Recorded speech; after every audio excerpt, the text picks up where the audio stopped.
Hello, and welcome to another episode of Full Steam Ahead with the Kent Public Library, a program combining fun projects and learning about science, technology, engineering, art, and mathematics. As always, I'm your host and resident youth services librarian, Eric Mahalitz. In today's session, we'll be talking about stars and constellations. We'll ask questions like, what is a star? What is a constellation? And how have constellations proven useful over time? During creative time, we'll build our own models of some constellations, and in doing so, bring a small piece of the night sky into our own homes. Let's get started.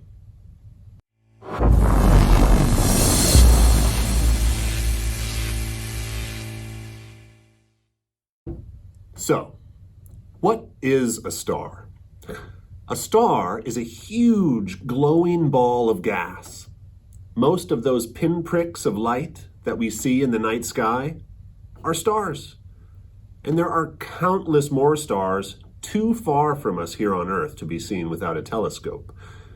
Nearly all stars are made up mostly of a gas called hydrogen.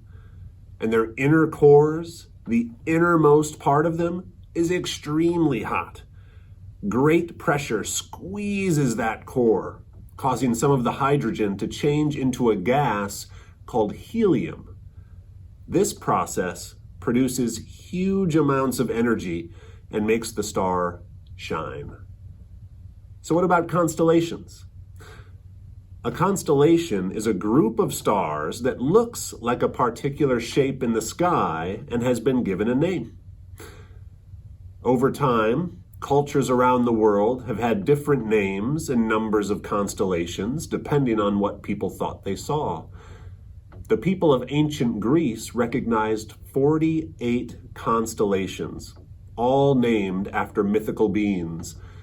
There's Draco, the dragon, and Leo, the lion, to name a few. Today, there are 88 officially recognized constellations. So how are constellations used? Well, for one thing, constellations and recognizing those patterns helps us find individual stars. In ancient times, they would have been used to help keep track of the calendar, helping people to understand when to plant and when to harvest crops. Ships at sea would have used the night sky to help with navigation. By finding the constellation Ursa Minor, for instance, navigators would find the North Star. The height of the North Star in the sky would tell navigators what their latitude was as they traveled the oceans. Now, enough lecture time. Let's get creative. To do that, I'm going to transition to my laboratory and enlist the help of my assistants. I'll see you there.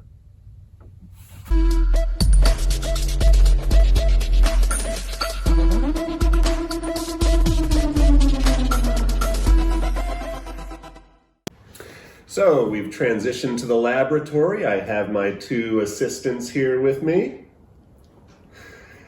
And so the materials that we have with us today, we have some pipe cleaners and some beads, and we've got both letter beads and glow-in-the-dark beads. And then we have our constellation cards. So these are a couple of constellations that you can look at and use for inspiration. Of course, you can also look up some other constellations online. These are some to get you started. And so now we're just going to go use these constellation cards and put together some constellations. Who's excited? Happy building.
Okay, So what do you think, guys? How did that go? that went great.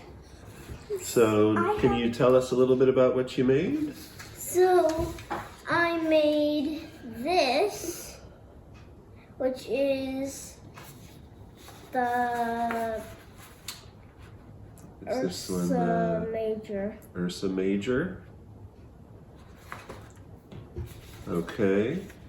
Well, this one is the Is that Cepheus? yes. Cepheus? Okay. And then this one, Was that the this one? Serpens Kaput? Probably not pronouncing that correctly. And Liam, what else did you have there? well, I actually made up this one. Totally acceptable.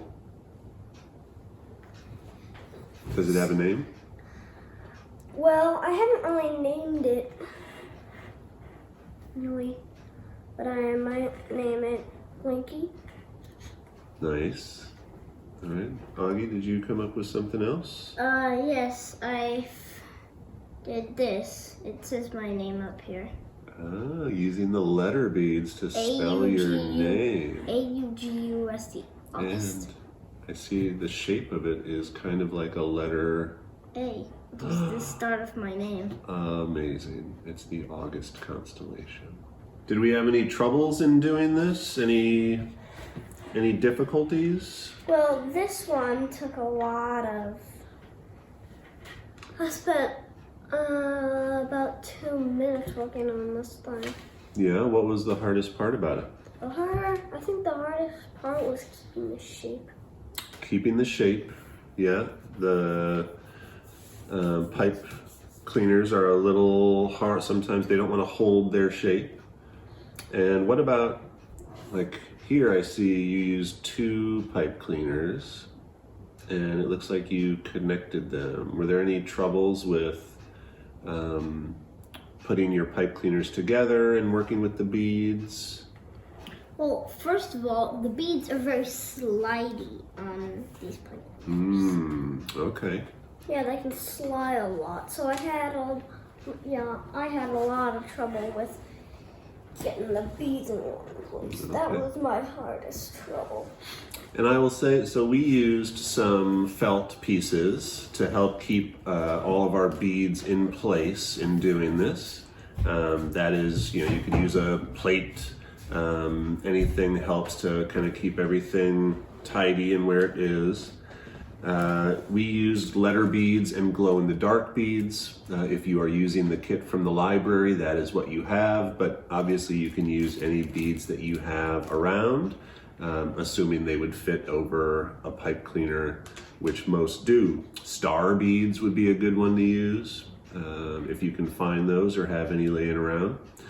And yeah, so this was creative time working with stars and constellations.